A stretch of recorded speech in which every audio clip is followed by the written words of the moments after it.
사실 지난주에 저희가 교회 소식을 통해서 그리고 또 이 주의 말씀 칼럼을 통해서 제가 잠깐 설명을 드렸는데요. 아, 사실 여러분들에게 무슨 뭐 부담을 주려고 이렇게 하는 건 아닙니다. 저희가 처음으로 이렇게 하는데 우리가 이제 예수님께서 종종 그런 말씀을 하셨어요.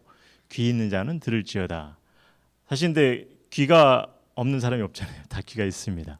근데 귀 있는 자는 들을지어다 이렇게 말씀을 하셨거든요.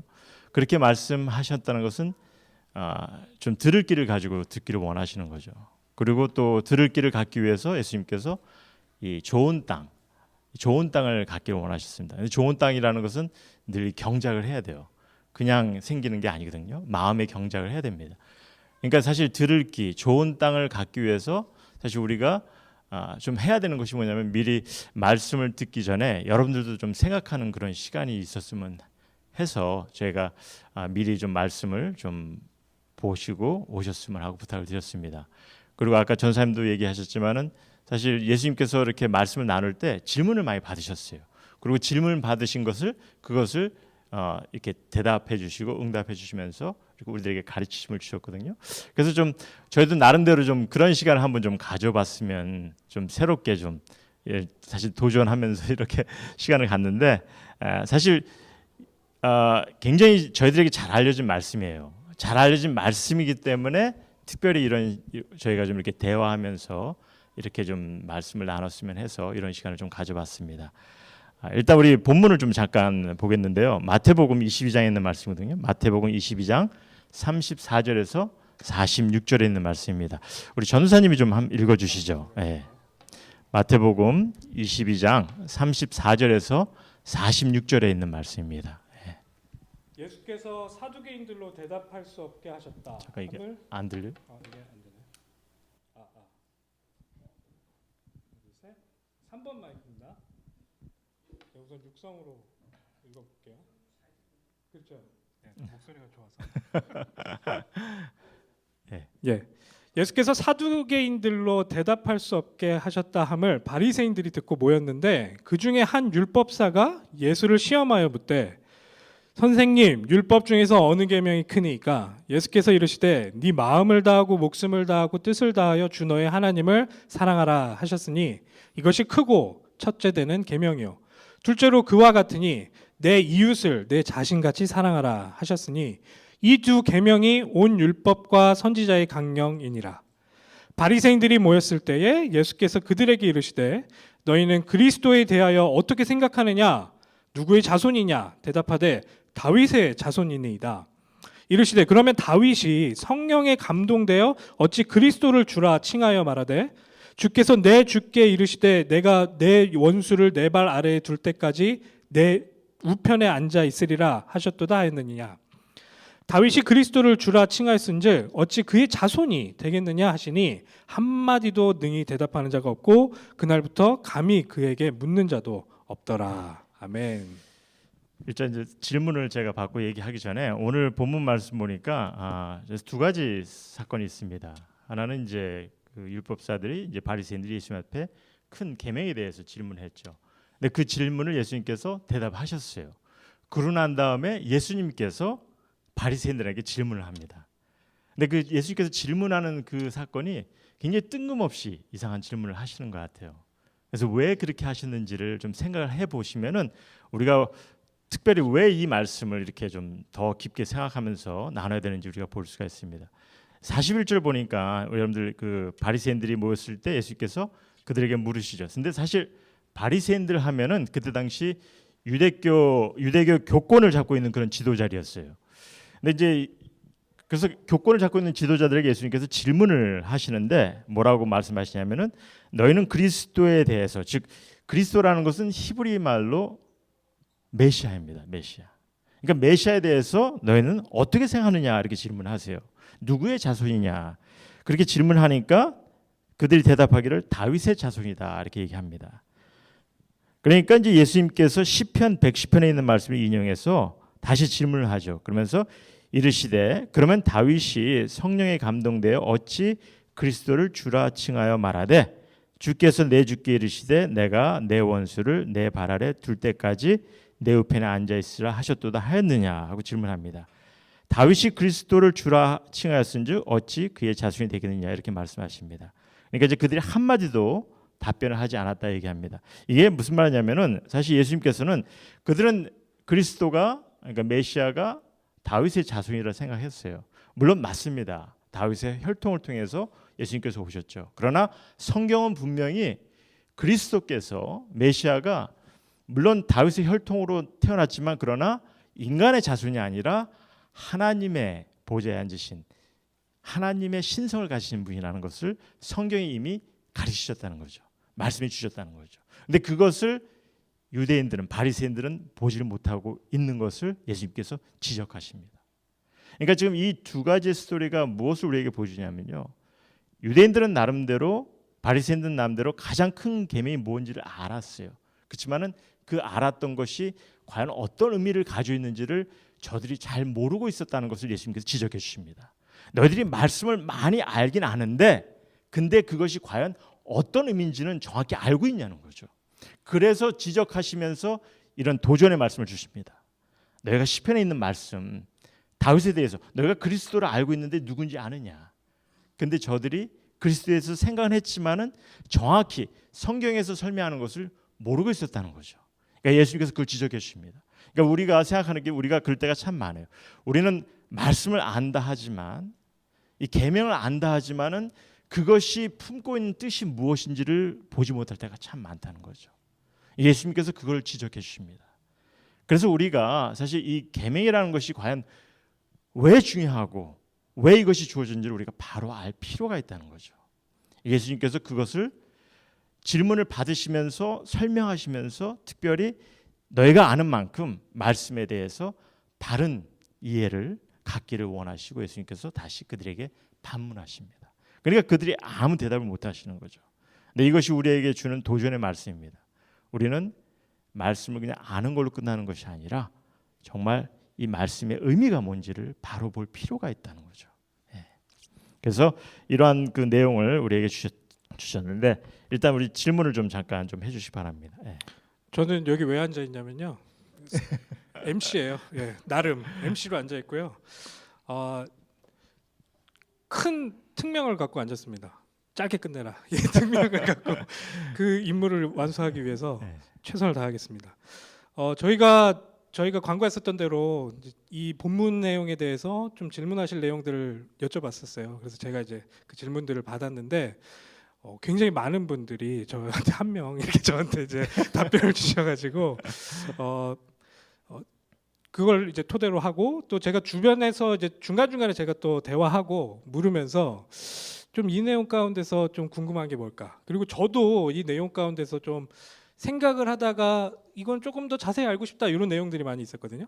그런 내용들 위주로 해서 MC로 이제 목사님께 제가 질문을 하면 목사님께서 좀 약간 그 부분에 대해서 성경적으로 대답해 주시는 그런 시간을 좀 갖도록 하겠습니다.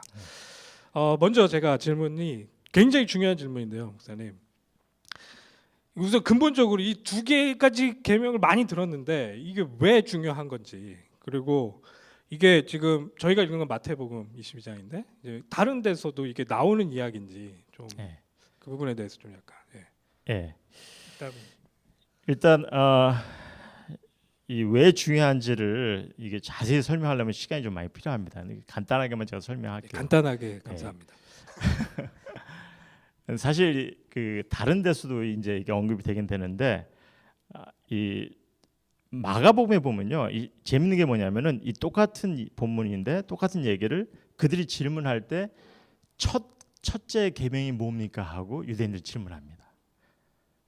가장 큰 계명이 아니라 첫째 계명이 뭡니까 이렇게 얘기합니다. 그때 예수님께서 두 가지를 다 설명하세요. 여호와를 사랑하라 이렇게 얘기하시고 그리고 또한 내 이웃을 내 몸과 같이 사랑하라. 그러니까 이제 그 질문한 사람이 맞습니다. 내 이웃을 내 몸과 같이 사랑하는 것도 중요합니다. 그런 얘기를 하죠. 근데 이제 마태복음에 보니까 이제 두 가지를 예수님께서 다 설명하죠. 그때 당시 유대인들은요, 이 신명기에 있는 말씀을 통해서 저들이 이제 사실 이제 전사님이 아까 10계명에 대해서 얘기했는데 애들한테 10계명은 이제 10개의 계명입니다. 근데 이제 10개의 계명 중에서 하나님께서 유대인들에게 특별히 신명기 6장에 보면은 여호와를 사랑하는 것을 늘 반복해서 마음속에 품고 그것을 반복해서 이렇게 리피트하라고 이렇게 얘기합니다. 묵상하라고 얘기하죠. 그래서 이 신명기 6장에 있는 그 하나님을 사랑하는 것에 대해서 유대인들은 늘 그것을 품고 있었어요. 가장 큰 계명이라 여겼어요. 근데 이제 내 이웃을 내 몸과 같이 사랑하는 것은 이제 레위기에 있는 말씀입니다. 근데 그것을 예수님께서 대답하시면서 내 이웃을 내 몸과 같이 사랑하는 것도 애들 하십니다. 근데 이것이 사실 그때 당시 유대인들 간에서도 갖고 있는 생각이었어요. 10계명 중에서 10계명이 10개인데 10개를 2개 나누다 보니까 첫 번째서부터 네 번째는 하나님에 대한 사랑이거든요. 그리고 5번째서부터 10번까지는 이게 이웃에 대한 사랑이거든요. 서로 간의 사랑이거든요.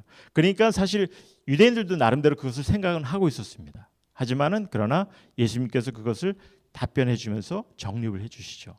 근데 이것을 유대인들도 동의한 것이었고 또한 예수님도 그것을 명백히 우리에게 말씀해 주고 계신 거죠. 그러니까 사실 어떻게 보면은 왜 중요하냐? 우리가 이제 계명 중에서 가장 중요한 것이 십계명입니다. 그렇죠? 십계명인데 십계명을 우리가 요약해 본다면 이 두 가지로 얘기할 수 있다는 거죠.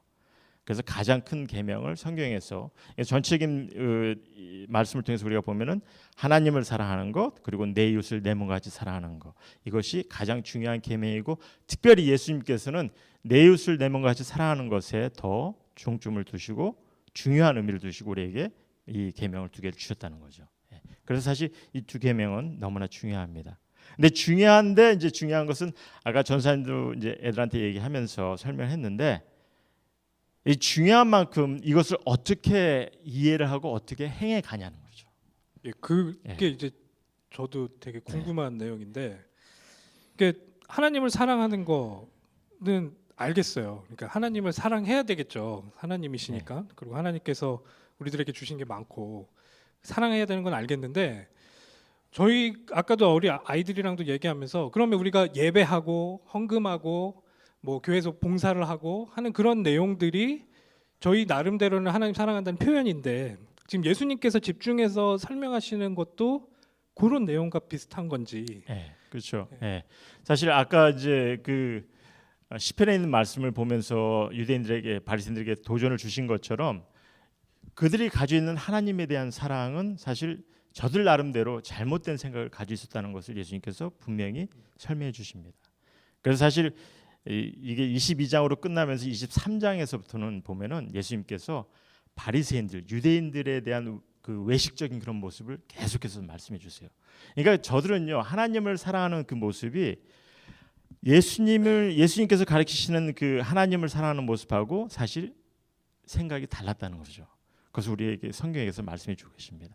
여러분들 잘 아실 거예요. 하나님을 사랑하는 것이 유대인들은 어떻게 그들은 생각했습니까? 전사님께서 숙제라고 이렇게 표현을 했는데 사실 유대인들은 하나님을 사랑하기 위해서 저들이 어떻게 했냐면은 주로 종교 행위를 통해서 하나님의 사랑을 표현했죠. 그래서 뭐 금피식하고 또 안식일을 지키고 또 뭐 11조를 하고 또 기도를 열심히 하고 종교 행위에 대해서 계속해서 설명합니다. 종교 행위뿐만 아니라 여러분들 보시면은 이제 그들이 율법을 외우고 제사를 드리고 또 뿐만 아니라 또 율법을 지키기 위해서 우상을 멀리하였고 또 하나님께 그 제사와 예배를 드리기 위해서 성전을 짓고 또 하나님의 말씀을 가르치기 위해서 회당도 짓고 뭐 여러 가지 이런 행위들 또 나름대로 자기네들이 선민의 특권을 가지고 있다 보니까 다른 민족들을 배척하고 또 죄인들을 나름대로 심판하고 이런 모습들이 하나님을 사랑하는 것으로 여겼어요. 그래서 이렇게 외형적인 모습으로 저들은 이방인들 배척하는 것도 그렇죠. 그것도 일단 율법을 지키는 것이었기 때문에 그것이 하나님에 대한 열정을 가지고 저들은 했다는 거죠. 근데 그런 모습을 통해서 저들은 하나님을 사랑한다 이렇게 여겼습니다. 하지만 우리가 말씀을 보면은 예수님께서 가르치는 가르침은요 이런 부분을 강조한 적이 없으시다는 거죠. 예수님은 오히려 사실 기도에 대해서 새롭게 가르치셨습니다. 기도를 어떻게 해야 되는지 또 예배를 어떻게 드려야 되는지 우리에게 새롭게 가르치셨죠. 하지만 그렇게 종교적인 행위를 통해서 우리가 사랑을 해야 된다는 그런 가르침을 예수님께서 주지 않으셨다는 거죠. 그러니까 예수님께서 가르치신 본문을 우리가 좀 더 자세히 보면은 우리가 어떻게 사랑을 해야 되는지 하나님을 어떻게 사랑해야 되는지 그것을 우리가 좀 구체적으로 알 수가 있는 겁니다. 그 부분을 제가 좀 이따 나중에 좀 더 설명을 좀 하겠습니다. 그 하나님 사랑하는 거는 이제 정말 우리가 종교 행위가 아니고 네. 실제 진짜 하나님과 어떤 관계를 맺는지 뭐 그런 부분에 대해서 구체적인 걸 또 설명을 해주신다고 하긴 했는데 그러면 우리가 이웃 사랑하는 게 두 번째 네. 이제 이웃 계명입니다. 사랑하는 네. 거를 그거를 이제 제가 이제 하나님 사랑에 대해서 좀 더 생각하면서 설명을 드릴게요. 근데 예. 네. 근데 일단 이제 이 부분을 먼저 좀 커버를 합시다. 이 유대인들이 가지고 있는 하나님의 사랑에 대한 그 개념이 사실 어떻게 보면 지금 현대 교회가 가지고 있는 그런 모습하고 비슷하지 않나 이렇게 좀 봐요. 그러면 2000년 전에 예수님 핍박하고 배척했었던 이스라엘 민족들이 갖고 있었던 생각이랑 지금 교회에서 하고 있는 거랑 비슷하다. 별 다르지 않다고 봐요. 왜냐하면은 지금도 보면 우리가 종교 행위에 엄청 무게를 달지 않습니까? 또한 뭐 주일 성수, 뭐 금식기도 중요한 사랑기도. 거 아닌가요? 중요하긴 선수? 중요하지만 그러나 이것에 너무 초점을 두고 하나님을 이런 것을 행해 나갔을 때 하나님을 사랑한다 이런 인상을 갖게 한다는 거죠. 그렇지만 예수님은 그렇게 가르치지 않으셨다는 거죠. 우리가 그 부분을 좀 더 깊게 봐야 될 부분이라고 봅니다. 그들의 생각하는 거하고 그들의 가르침하고 예수님하고 하나님을 사랑해야 되는 건 똑같은데 일단은 그것을 어떻게 이행해 가는 것은 달랐다는 거죠. 그 부분을 우리가 좀 바로 볼 필요가 있다고 봅니다. 우리가 그것을 바로 보지 못하다 보니까 자꾸 종교적인 행위 그런 부분에서 바리새인들이 강조한 부분에서 더 우리가 그쪽으로 쫓아가는 그런 부분이 많다고 봐요. 그래서 하나님을 사랑하기 위해서 뭔가 좀 행위적인 부분으로 많이 그것을 행해 나가려고 합니다. 근데 이제 제가 여러분들에게 먼저 좀 질문을 하나 하고 싶은 것이 있는데 뭐냐면요. 이겁니다. 여러분들 이 계명의 말씀을 보면은 예수님께서 뭐라고 말씀하십니까? 사실 이제 그 하나님을 사랑하는 그 계명의 말씀이 첫째 계명이 뭡니까? 내 마음을 다하고 목숨을 다하고 뜻을 다하여 주 너의 하나님을 사랑하라 이렇게 말씀하세요. 근데 이제 제가 여러분들에게 하고 싶은 질문은 여러분들은 이 계명이 쉬워 보이냐는 거죠. 그러니까 이제 우리가 마음을 다하고 뜻을 다해서 하나님을 사랑하는 것은 그나마 좀 할 수 있다고 봐요. 근데 지금 예수님께서는 이 성경은요 우리에게 목숨을 다해서 하나님을 사랑하라 이렇게 얘기합니다. 그러면은 목숨을 다해서 하나님을 사랑하는 그 사랑을 우리가 쉽게 받아들일 수 있냐는 거죠. 왜 이렇게 하나님께서 어려운 계명을 주셨나 그렇게 생각하지 않습니까? 안 믿는 사람들이 이것을 들었을 때는 저들은요 과연 그게 가능한가? 정말 하나님께서 그렇게까지 사랑하라고 우리에게 하셨나 하고 아마 의심할 수 있는 그런 계명이에요. 목숨을 다한다는 것은요 내가 가지고 있는 모든 것을 다 포기해야 되는 거예요. 그런 모습으로 사랑하라 이렇게 말씀하고 계시거든요. 성경 자체가 과연 그것이 그럼 어떤 의미를 주고 있냐는 거죠. 우리가 그것을 좀 깊게 생각할 필요가 있습니다. 우리가 이것을 생각하고 왜 하나님께서 이렇게까지 계명을 주셨는지 이해를 하면은 그러면은 하나님을 사랑하는 데 있어서 우리가 어떠한 모습으로 사랑해야 되는지를 좀 바로 볼 수 있다고 봅니다. 여러분 한번 생각해 보시기 바랍니다. 이게 쉬워 보이세요? 되게 어려워 보이는데요. 목숨을 다하는 거. 제가 저희 와이프 사랑해서 그런 고백은 몇 번 해보긴 했는데 네. 실제 상황이 딱 닥치면은 이게 쉽지 않은데. 그렇죠. 네. 네. 이게 그냥 하나님을 한번 사랑해 보십시오. 그냥 권유의 말씀이 아니라 여호와 하나님을 마음과 뜻과 목숨을 다해 사랑하라고 해주신 명령이거든요. 그러니까 하나님께서 때로는 그렇게 생각합니다. 하나님께서 정말 이거를 우리가 다 지킬 걸 기대하시고 이 말씀을 이 계명을 주셨는지 아마 그러진 않았을까 하는 그런 생각도 하나씩 때로는 들어요. 그러면 네. 그 전에 이제 이스라엘 민족들 예수님을 핍박하고 했었던 종교 지도자들도 이 두 계명이 중요하다는 거는 네. 똑같이 말했었다고 했었잖아요. 네, 그렇죠. 그럼 이 사람들도 뭔가 그런 행위들을 통해서 자기 막 목숨까지 걸면서 그렇게 행동을 보이는 부분들이 있었는데 이제 그거와 지금 예수님께서 얘기하시는 것과의 또 차이점도 우리가 좀 구체적으로 그러면 우리 21세기 사람들이 예수님을 그러니까 하나님을 사랑하는 그런 마음으로 할 수 있는 행동들 그러면 어디까지 그걸 보여줘야 되고 어디까지 네. 그걸 해야 되는지. 그래서 사실 제가 이렇게 질문한 이유 중에 하나는 우리가 이 계명의 의미를 좀 더 바로 생각을 해야 하면은 그러면 하나님께서 어떤 의미로 이 계명을 주셨고 우리가 어떻게 하나님을 사랑해야 되는지를 더 깊게 알 수 있다고 봅니다. 그러니까 이제 하나님께서 지금 이제 목숨까지 다해서 사랑하라 이렇게 얘기를 하셨는데 가장 먼저 우리가 이 계명을 주신 그 이유를 좀 생각해 보셔야 됩니다. 왜 이렇게까지 하나님께서 계명을 주셨냐는 거죠. 근데 이제 가장 큰 이유는요. 첫 번째는 그렇습니다. 하나님께서 우리를 이렇게 사랑하셨기 때문에 사랑하는 거죠. 그를 먼저 깨닫기 원하시는 거예요. 그러니까 이제 목숨을 다하라고 했을 때 이방인이나 이제 아니 유대인이나 바리새인들은 자기네들도 목숨까지 내걸고 이렇게 행위적으로 하면은 그러면 사랑한다 이렇게 생각을 했어요. 하지만 이 계명은요 무엇보다도 우리에게 하나님께서 우리에게 어떻게 사랑했는지를 먼저 깨닫기를 원하시는 계명이죠. 하나님께서 우리를 어떻게 사랑하셨습니까? 하나님께서 우리를 사랑하셨을 때 그냥 사랑하신 것이 아니라 하나님은 우리에게 정말 자기 아들을 그렇죠? 독생자 아들을 보내시고 그가 우리를 대신해서 희생하시는 그 희생의 모습으로 우리를 사랑하셨다는 거죠. 하나님께서 먼저 사랑하신 것을 깨닫기 원하시는 거예요. 우리가 이거를 깨달았을 때 정말 우리는 하나님을 우리가 왜 사랑해야 되고 어떻게 사랑하는지를 바로 알 수가 있는 거죠. 그러니까 이제 부모가 이제 자식들을 갖다가 사랑하는 그 모습들을 우리가 이해했을 때 그랬을 때 이 부모가 먼저 자식들을 사랑하지 않습니까? 자식을 위해서 헌신하고 이런 모습을 깨달았을 때 그랬을 때 자식도 그 부모의 사랑을 깨달아서 부모를 사랑하게 되는 겁니다. 이제 이런 것을 주님께서는요 하나님께서는 이 계명을 통해서 우리에게 먼저 깨닫기 원하셨어요. 정말 내가 그만큼 사랑하셨다는 거죠. 목숨을 다해서. 그러니까 우리가 그것을 깨달았을 때는 내가 하나님을 사랑하는 것이 왜 중요하고 얼마나 우리가 하나님을 심각하게 사랑해야 되는지를 우리가 바로 알게 되는 거죠. 그리고 또 한 가지 우리가 생각해야 되는 것은요. 이 계명 자체를 사실 우리 인간은 지킬 수가 없었어요. 근데 이 계명을 누가 대신 지키게 하십니까? 그러니까 하나님을 사랑하는 이 계명을 사실 목숨을 다해서 하나님을 사랑하는 것은 여러분이나 내가 동의를 하는 것 같아요. 저는 이거를 제가 목숨을 다해서 온전하게 사랑할 수 있지 않다고 봐요. 할 수 없다고 봅니다. 여러분 어떻게 생각하세요? 할 수 있다고 생각해요? 네? 근데 우리가 할 수 없는 거를 누가 대신케 하셨습니까? 예수님께서 대신케 하신 거죠. 우리가 하나님을 목숨을 다해서 사랑할 수 없는 것을 아셨기 때문에 그러나 그 사랑을 받기 원하세요. 하나님은.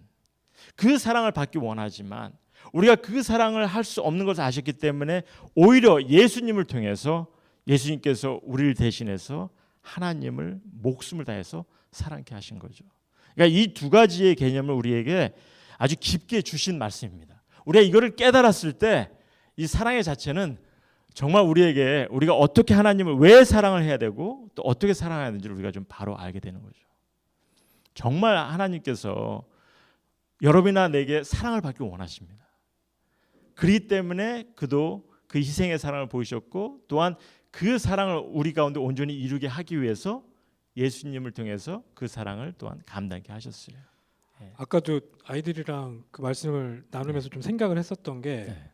하나님이라는 존재를 우리가 오해하면 네. 그냥 법을 줘놓고 이거 지키나 안 지키나 지켜보고 만약에 법을 못 지키면 벌 주고 하는 그런 존재로만 생각을 하다가 예수님 그렇죠. 통해서 네. 이분은 우리들에게 먼저 이 사랑을 보여주셨고 그 사랑을 통해서 우리들로 그 사랑을 초대하시는 그런 분이시구나. 그 먼저 자기가 희생하시고 먼저 죽고 그러면서 우리들에게 그 사랑으로 들어올 수 있도록.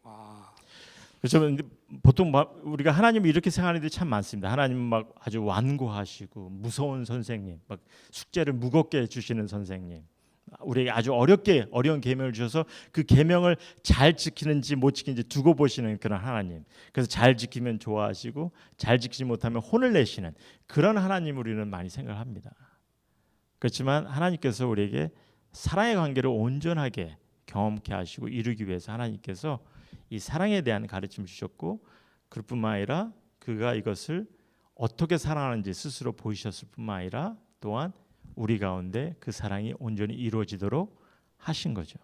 그래서 우리가 이 본문을 좀 잠깐 봤으면 합니다. 우리 요한일서에 있는 말씀인데요. 제가 여기다 기록해 놨습니다. 요한일서 4장 15절에서 17절. 그러니까 우리가 하나님을 어떻게 사랑해야 되는지 그 질문을 얘기하고 있는데, 때로는 이제 하나님을 어떻게 사랑하는지 거기에 대해서 아까도 얘기했지만 계속해서 우리는 종교적인 행위 막 이런 것을 통해서 뭔가를 하면은 하나님을 사랑하지 않나 이렇게 생각합니다. 근데 요한일서 4장 15절에서 17절 보면은 누구든지 예수를 하나님의 아들이라 시인하면 하나님이 그의 안에 거하시고 그도 하나님 안에 거하느니라. 하나님이 우리를 사랑하시는 사랑을 우리가 알고 믿었노니 하나님은 사랑이시라. 사랑 안에 거하는 자는 하나님 안에 거하고 하나님도 그 안에 거하시니라. 이로써 사랑이 우리에게 온전히 이루어진 것은, 이렇게 말씀하십니다. 그러니까 이 말이 뭐냐면은 이 사랑이라는 것이, 우리가 하나님을 사랑해야 되는 그 사랑 자체가 사실 예수님을 믿고 예수님을 내가 구세주로 시인하고 예수님을 내가 내 마음속에 품었을 때, 그리고 예수님한테 내가 예수님과 더불어 살아가는 그 삶, 예수님 안에 거했을 때 그 자체가 하나님의 사랑이, 그 가운데 하나님과 우리의 사랑이 온전히 완성됨을 우리에게 말씀해 주고 계시다는 거죠. 왜? 예수님께서 우리가 해야 될 사랑을 온전히 이루셨기 때문에. 그래서 우리는요, 그냥 다만 우리를 대신해서 하나님 앞에 목숨을 걸고 온전히 사랑하신 그 예수님을, 그 예수님 안에 거하기를 원하시는 거예요. 그래서 예배드리는 자체도 사실 우리가 하나님을 사랑하는 마음으로 예배를 드립니다. 그렇죠? 하나님을 사랑하는 마음으로, 또 그 마음에서 예수님과 함께 더불어 그 안에 거하기를 원하는 그 마음 속에서 이 주님의 가족 공동체 안에서 같이 함께 주님 안에서 거하면서 마음을 드리는 그 모습 속에서 우리가 하나님을 온전히 사랑하게 되는 그런 모습을 가르쳐주고 있다는 거죠. 어떻게 보면 우리의 그런 행동들이나 doing보다는 내가 어떤 존재인지, 그러니까 예수님 통해서 예수님께 어떻게 받아들여졌고 내가 예수님에 거하는 그런 존재다라는 거를 알고 기억하고 하는 것이, 그렇죠. 어떻게 보면 그 사랑의 본질적인.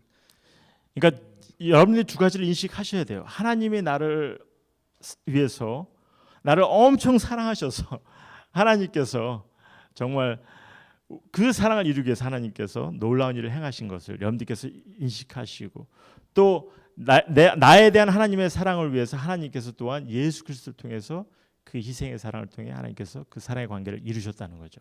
화목의 관계를 이루셨다는 거죠. 그러니까 내가 정말 하나님을 사랑할 수 있는 방법은 뭐냐면은 무엇보다도 먼저 예수 그리스도, 이를 인식하면서 예수 그리스도 안에서 거하면 살아가는 겁니다. 주님과 더불어 살아가는 거예요. 내가 주님을 구세주로 믿고 영접하고 주님과 더불어 주님을 의지하면서 살아가는 그 모습 가운데 우리가 하나님과의 사랑이 우리 가운데 온전히 이루어지는 것을 얘기하고 있죠. 어느 정도 이제 조금 이해가 되는 것 같아요. 하나님을 사랑하는 그 방법, 그리고 그게 어떻게 우리들로 실현이 될 수 있냐, 이거에 대해서 조금 생각이 완전히 달리 돼서 진짜 예수님이 원하시는 것들은 이런 것이었구나라는 걸 좀 말씀 통해서 알게 됐는데, 이제 아까 두 번째 이제 조금 그쪽으로 넘어가 보면 이웃을 사랑을 그쵸. 한단 말이죠. 똑같은 거의 비슷한 동급으로 하나님 사랑하는 것만큼 이웃을 사랑하는 것도 중요한 걸로 예수님이 설명을 하시는데, 저는 예전에 이제 이웃을 사랑하라 그러면 그냥 불쌍한 사람들 가서 돕고, 아니면 전도, 그러니까 예수님에 대해서 가서 이야기해주는 그 전도, 뭐 이런 정도로, 뭐 그것도 어떻게 보면 행동으로 내가 할 수 있는 것들을 최선을 다해서 한다, 그것도 약간 숙제처럼 이렇게 생각을 했었는데, 뭐 그 부분에도 조금 더 깊이 있게 말씀이 적용이 되나요? 요한복음 15장에 있는 말씀을 잠깐 봅시다. 요한복음 15장 9절에서 12절 말씀을 보시면요, 이런 말씀을 하십니다. 요한복음 15장 9절에서 12절 보면, 아버지께서 나를 사랑하신 것 같이 나도 너희를 사랑하였으니 나의 사랑 안에 거하라, 이렇게 얘기하십니다. 일단은 주님은 늘 그 사랑의 관계를 이루었기 때문에 그 안에 늘 함께하길 원합니다. 그래서 10절에 보면은 내가 아버지의 계명을 지켜 그의 사랑 안에 거하는 것 같이, 이런 얘기합니다. 주님께서도 아버지의 계명을 지켜서 주님의 사랑 안에 거했다 이렇게 얘기합니다. 그럼 예수님께서 아버지의 계명을 어떤 계명을 지켰다고 생각하십니까? 예수님께서 지키신 그 계명은요, 하나님의 뜻을, 그가 이 땅에 오셔서 목숨을 버리고 희생 제물이 되기 위해서 오신 그 뜻을 예수님께서 이루셨죠. 그래서 그 하나님의 뜻을 이루는 가운데 그래서 그의 사랑 안에 거한 모습을 얘기합니다. 그러면서 주시는 말씀이 너희도 내 계명을 지키면 내 사랑 안에 거하리라 이렇게 말씀하세요. 그러면 예수님께서 주신 내 계명이 뭐냐? 예수님의 계명 안에 거하면은 우리가 사랑 안에 거한다 이렇게 말씀하시거든요. 그런데 여기서 보니까 11절에 보면 내가 이것을 너에게 이름은 내 기쁨이 너희 안에 있어 너희 기쁨을 충만하게 하려 함이라. 그러면서 12절에 내 계명은 곧 내가 너희를 사랑한 것 같이 너희도 서로 사랑하라 하는 이것이라 이렇게 얘기합니다. 그러니까 지금 예수님의 사랑에 거하기 위해서 우리가 예수님의 계명을 따라 행해야 되는데 예수님의 계명은 뭡니까? 서로 사랑하라는 거예요. 예수님의 계명은요 다른 게 없죠. 사실은 우리가 그 성경을 통해서 우리는 너무나 종교적인 행위 이런 것에 너무 이렇게 초점을 두고 내가 행위적으로 뭔가를 하면은 열심을 내면은 뭔가 하나님을 사랑하는 것 같고 뭔가 하나님께 뭔가를 드리는 것 같고 보이는 것 같이 이렇게 생각하는데 근데 성경은요 우리에게 딱 두 가지를 얘기하죠. 정말 하나님을 향한 그 마음을 갖기 위해서 예수님을 품길 원하시고 그 안에 우리가 품는 마음으로 하나님 앞에 나서 예배드리고 기도하는 모습을 갖는 거고 또 하나는 서로 사랑하는 거죠. 서로 사랑하는 거예요. 서로 사랑하는 것이 그것이 예수님의 계명이라는 겁니다. 그래서 요거 마저 봅시다. 우리 요한일서 4장 20절 말씀 보면요. 우리 이제 파워포인트 제가 보여드렸는데 요한일서 4장 20절에서 21절 말씀입니다. 예. 파워포인트 보시면 됩니다. 누구든지 하나님을 사랑하노라 하고 그 형제를 미워하면 이는 거짓말하는 자니 보는 바 그 형제를 사랑하지 아니하는 자는 보지 못하는 바 하나님을 사랑할 수 없느니라.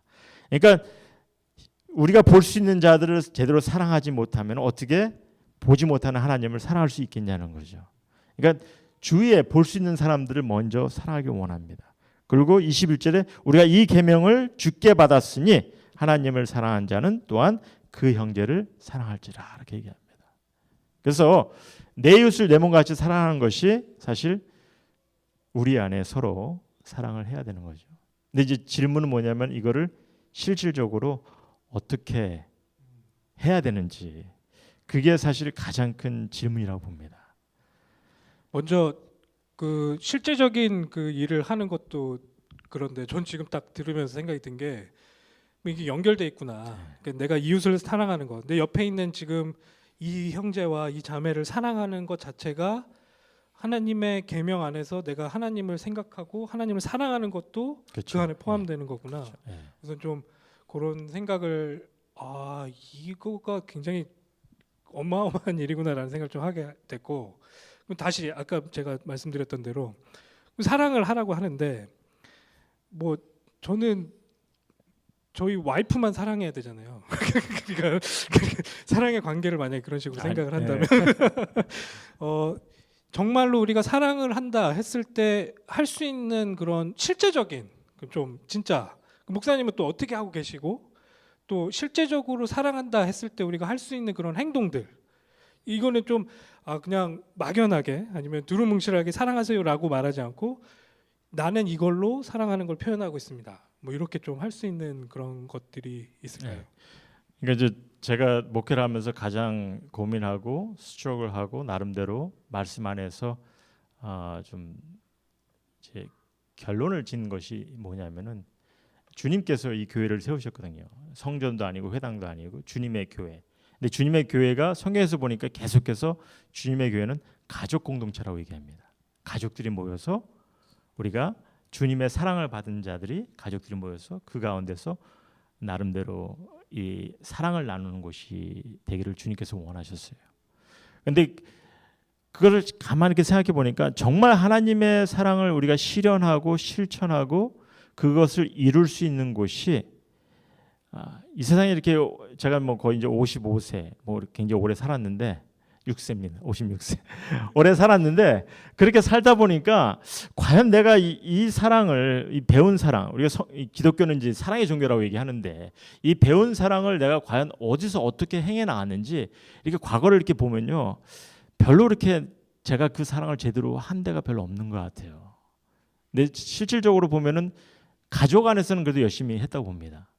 자녀들을 위해서 또 와이프를 위해서. 그래서 사실 가장 먼저 우리가 이 사랑을 배워서 그 사랑을 나눠야 되는 것은 가족이라고 봐요. 우리 주님께서 허락하신 가족, 내 자녀들을 위해서. 그리고 좀 더 나아서 우리가 그 사랑을 실현할 수 있는 곳은 뭐 직장도 뭐 여러분들께서 직장에 가서 할 수 있겠고 뭐 학교에서도 할 수 있겠지만은 사실 그게 이렇게 쉽지가 않더라고요. 친구들 관계에서도 그게 쉽지 않더라고요.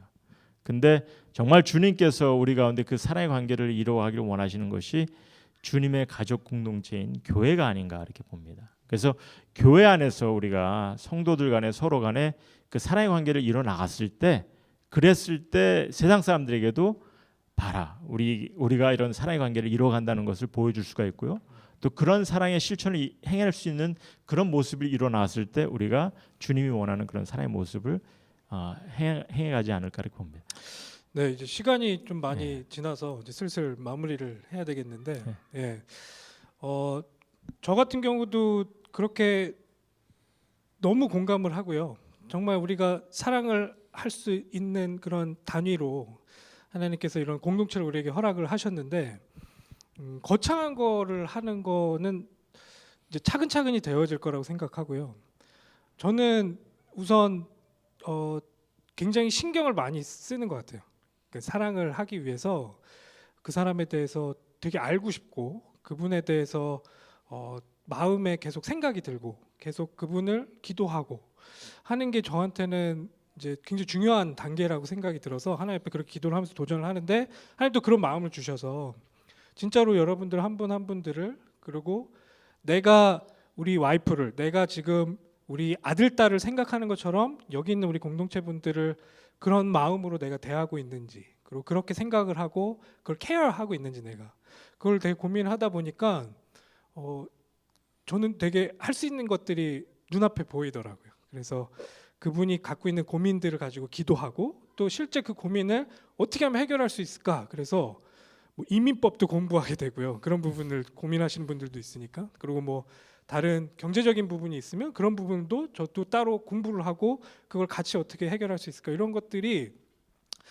그런 사랑의 마음 가운데서 하나 두 개 나와줄 수 있는 그 실제적인 그런 행동들이 네. 되는 것 같아요. 실질적으로 그래서 좀 많이 부탁하는 것이 뭐냐면 우리가 교회를 오는 것이 그냥 뭐 어떤 종교 행위를 종교 생활하기 위해서 오는 것보다는 일단은 주님의 성도로서 서로가 알아가는 관계를 맺는 그래서 관심을 갖는 이제 그러한 곳이 되기를 원하는 것이 제가 바라는 거죠. 우리가 이 사랑한다는 것이 이게 관심이 있을 때 이루어집니다.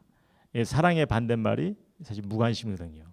그러니까 사실 그런 관심 서로 간에 서로를 관심을 갖고 관계를 맺어갈 수 있는 그런 것이 주어졌을 때 사랑이 시작이 되는 거예요. 사랑이 싹 트는 거예요. 근데 그러기 위해서는 우리가 사실 나름대로 모이기를 힘써야 되는 겁니다. 그래서 주님의 날에 같이 모여서 그냥 예배드리는 것만 끝나는 것이 아니라 같이 만나서 우리가 예배는 이제 하나님에 대한 사랑을 더 우리가 좀 확신을 갖고 보여주기 위해서 예배는 드리지만은 또 그런 가운데서 서로 간에 정말 서로를 알아가는 그런 기회를 갖는 거예요. 우리가 이제 친구들을 만나도 식사를 하지 않습니까? 형제를 만나도 식사를 합니다. 식사를 하는 것이 뭐냐면 그냥 뭐 아무 뭐 중요한 얘기를 안 해드려도 같이 식사하고서 서로 알아가기 위해서 식사하는 걸 하지 않습니까? 그러니까 그렇듯이 우리가 식사하면서 서로 같이 알아가는 거죠. 저 사람에 대해서 알아가고 그 사람의 어떤 어려운 점이라든지 이런 거 알아갈 때 우리가 서로를 위해서 또 관심을 갖고 기도해주고 이런 것을 통해서 사랑이 싹 튼다고 봐요. 그러한 관계가 이루어졌을 때 사랑이 그 주님의 공동체 안에서 온전히 이루어진다고 봅니다. 이것을 먼저 이뤄갔을 때 이 사랑의 모습이 다른 곳에도 사실 어떻게 보면은 그 컨테이저스하게 그 사랑의 모습이 우리 주위에 있는 사람들에게도 사랑이 또한 나눠지지 않을까 이렇게 봅니다. 네, 좀 어떠셨나요? 좀 이 본문을 생각을 많이 해보실수록 지금 예수님께서 이렇게 우리들한테 가르치는 내용들의 무게감들이 더 우리들한테 더해지고 실제 우리 삶 가운데서 그것들을 진짜 이렇게 도전하고 싶다 이런 마음들을 성령님께서 우리들한테 이제 주시고 그런 마음으로 하나하나 도전해 나갈 수 있을 거라고 생각이 듭니다. 좀 이 말씀을 생각하고 말씀을 저희들의 삶 가운데 도전하고 할 수 있는 우리 교회 공동체가 되기를 진심으로 기도합니다. 이제 마무리. 예. 해주시죠. 예수님께서 아니, 하나님께서 우리에게 사랑을 하면은 우리에게 뭐 집을 주고 복을 주고 뭐 물질을 주고 차를 주고 뭐 이렇게 하시면 참 쉬울 텐데 그렇게 하지 않으셨어요. 그냥 막연히 목숨을 다해서 사랑하라. 그리고 또 내 이웃을 내 몸과 같이 사랑하라 이렇게 말씀하십니다. 근데 그것을 가장 큰 계명으로 주셨다는 거예요. 가장 큰 계명으로 주셨다는 건 뭡니까? 여러분이나 내가 해야 되는 거예요. 가장 지켜야 될 문제예요. 성경에서 그냥 계명 중에 하나라면 몰라도 가장 큰 계명을 줬다는 거예요. 그러니까 가장 큰 계명을 우리 믿는 성도가 기독교인이 됐으면은 믿는 성도가 이것은 그나마 이 두 가지는 우리가 마음속에 품고 염두에 두고 지켜 나가야 되는 게 그게 우리가 해야 될 일이라고 봅니다. 우리가 사실 율법적인 삶을 살진 않지만은 그러나 정말 중요한 계명으로 주셨기 때문에 근데 그것을 율법적인 생각으로 바리새인이나 이런 사람들은 종교적인 행위로 그것을 바꿔버렸습니다. 그러나 주님은요 그것을 다시 재돌리기 원하시는 거죠. 정말 말씀을 통해서 우리가 이 말씀을 바로 이해하고 그 사랑의 관계를 우리 가운데 온전히 이루어가기를 원하십니다. 그리고 그 사랑하는 것이 성경은 우리에게 그렇게 어렵지 않다고 얘기해요. 주님의 계명을 지키는 것도 어렵지 않다고 봅니다. 사실 그게 말이 맞아요. 우리가 사랑할 수 있는 거 진짜 인간의 관계를 이렇게 맺어가는 거 어떻게 보면 그렇게 어렵지 않다고 봐요.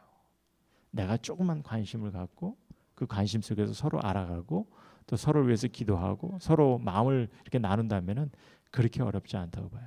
그런 관계가 주님의 공동체 안에서 이루어지기를 주님은 바라십니다. 그래서 이제 12월 달 우리 이제 성탄절이 이제 곧 다가오는데 성탄절 이제 뭐 몇 주 안 남았습니다. 근데 이제 성탄절을 맞이하면서 성탄절 하면은 모든 사람들이 이게 무슨 의미인지 모르지만은 일단은 알아요. 크리스마스 알죠. 그래서 우리 주위에 또 안 믿는 사람들 또 주님 모르는 사람들 이런 사람들한테 우리가 좀 그 사람들도 초대하고 같이 이렇게 사랑의 교제를 나눌 수 있도록 인바이트해서 함께 예배드리고 그런 시간을 가지면 참 좋을 것 같아요. 그런 귀한 시간 또 우리 성도 간에 또 서로를 위해서 좀 더 관심을 갖고 서로가 하나가 되는 그런 한마음교의 모습을 온전히 이뤄갔으면 더 감사할 것 같습니다. 이것을 우리 성도님 앞에 정말 진실되이 여러분들에게 부탁을 드리고 소원합니다.